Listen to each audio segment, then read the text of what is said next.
Yes. Thank you for answering my questions. My name is Joy. Hi, Joy. And it's an answer to prayer to be here. So here they are. 3 real quick questions, Okay. a little complicated. How do I know if I am saved if I have blasphemous thoughts? Should I be taking communion if I am not sure if I am saved? If I am not chosen, would I even care about being saved? Really good questions, Joy. You have a wonderful name, but sometimes it's hard to live up to, isn't it? I mean, how would you like to be named Joy and have to always be assumed to be possessing all of that? I can hear the cry of your heart, Joy. I want to make it as simple as I can. The fact that you are asking these questions is evidence of the work of God in your heart. It is evidence of your desire for Him and for salvation and to know Him. That is evident there. The fact that you would stand up in front of all of us and unbury your heart in such a sweet and honest way is evidence of the hunger of your heart to know Him, and I think that's what you're essentially saying. The way you know that you are saved is by your desire. Do you desire to know God? Yes. Do you desire that He would know you and love you? Yes. Do you desire to love Him? Yes. Do you desire to honor Him? Yes. Do you desire to obey His word? I do, but I can't do it on my own strength. Well, of course not. Join the club. And that's why we're all here. This is the same with all of us. It's all of grace, isn't it? It's all of grace. The Apostle Paul in Romans 7 helps us because this is the Apostle Paul. This is the one that we would elevate as the supreme example of a Christian. And he says, he calls himself a wretched man because he says, I do what I don't want to do and I don't do what I want to do. He said, there is a principle in me that loves the law of God, but I see another principle in me warring against the principle of my mind, and it's the principle of my flesh, and it causes me to do the very opposite of the things I want to do. And he says, oh, wretched man that I am, who will deliver me from the body of this death? And that's a very interesting illustration. One of the ways that murderers were punished in the ancient world was that the victim that they had murdered was strapped to their body. And eventually the decay from the corpse would destroy them. Paul feels, even though he's a believer, that he's got the dead body of his sinful nature still tied to him.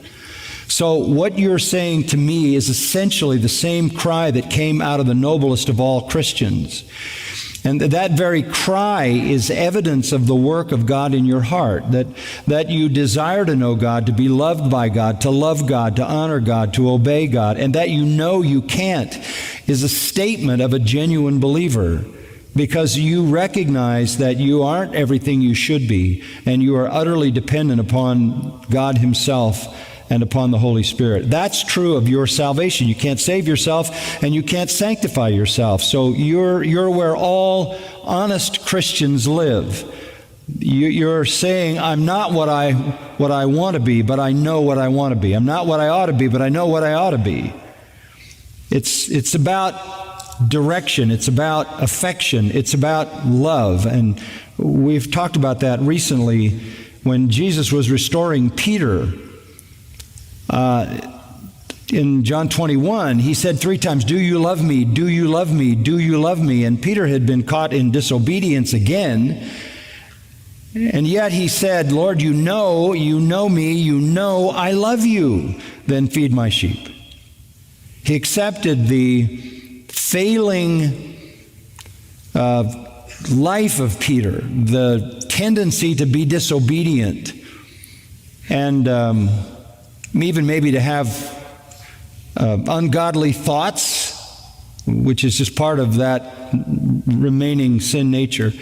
But he accepted that man, and he accepts all of us if we love him, and calls on us to love him more. So you don't want to evaluate the character of your salvation by your failures. You want to assess the genuineness of your salvation by your desires, by what you love, what you long for, what you want. And you're here. And that says everything. This is not a place for people running from God. This is a place for people running to Him. But asking the question is important. The purest joy, to kind of play on your name a little bit, the purest joy in the Christian life comes when we are obeying Him, loving Him, serving Him, worshiping Him. That's when we enjoy the most assurance. Security is one thing. Security means that I am saved and He will keep me until I see Him face to face. I'm secure in Him. That's not assurance. Assurance is the confidence I have in my mind of my salvation. Many people are saved, they're secured by God in that salvation, but they don't always have the assurance. Why do we struggle with assurance? Because we know our weakness, because we know our temptations, because we know we're not what we ought to be. Sometimes because we fall into a pattern of sin and we lose our assurance. Sometimes because perhaps we have been taught wrongly that you might do something that cause you to lose your salvation, and that generates a certain amount of fear. But to go back to the main point, the very desire of your heart is the evidence of the work of God in your life, because unregenerate enemies of God don't have those desires. Okay? Does that help? Thank you. Thank you, Joy.